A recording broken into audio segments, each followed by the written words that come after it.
Good day mga Choy, another day, another vlog. So for today's video, tatagalog na po tayo. Maaga po tayo nakauwi ngayon, lalakad lang po tayo ulit. Siyempre sasakay tayo ng escalator dahil wala to sa bundok.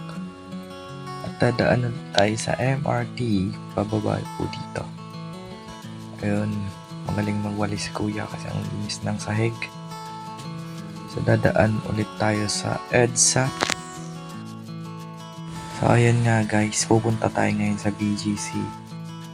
Magja-jogging tayo guys para na rin sa kalusugan natin. Kasi dito sa Maynila bawal makasakit. Nakita nga pala ko dito. Napaka-powerful first yan guys.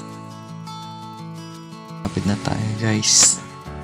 Kundi nga pang makakatakbo na tayo. Bago tayo tatakbo, stretching muna tayo.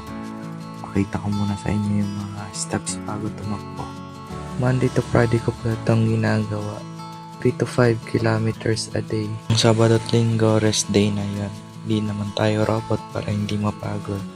At disiplina na rin to para sa sarili. Bawal tayo magkasakit, bawal mapagod para sa kinabukasan. Dahil ayaw ko rin maranasan ng aking magiging pamilya sa kasalukuyan. Yung aking mga napagdaanan. Laban, Alaksan. Yung area nga pala nito sa Track 30 sa BGC. So warm up lang muna tayo dito guys. Kailangan natin magpalakas. Kailangan natin to para hindi mabigla yung muscle natin.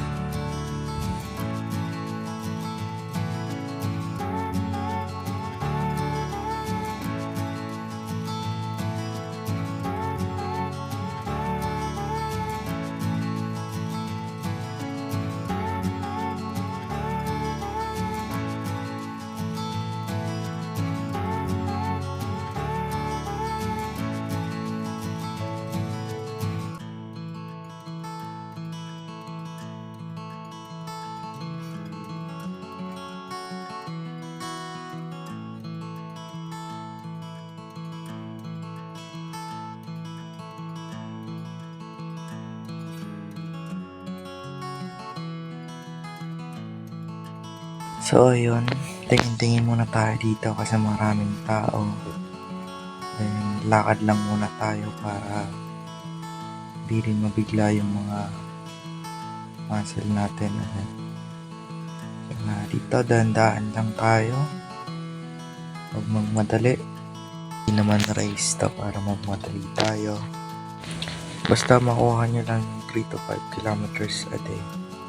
So ayun na, tapos na tayo dyan. Mga 20 to 25 minutes lang natin ngayon. So pahinga na tayo guys. Let's go home. So kailangan natin ng pasensya dito sa traffic light. Kasi maraming sasakyan.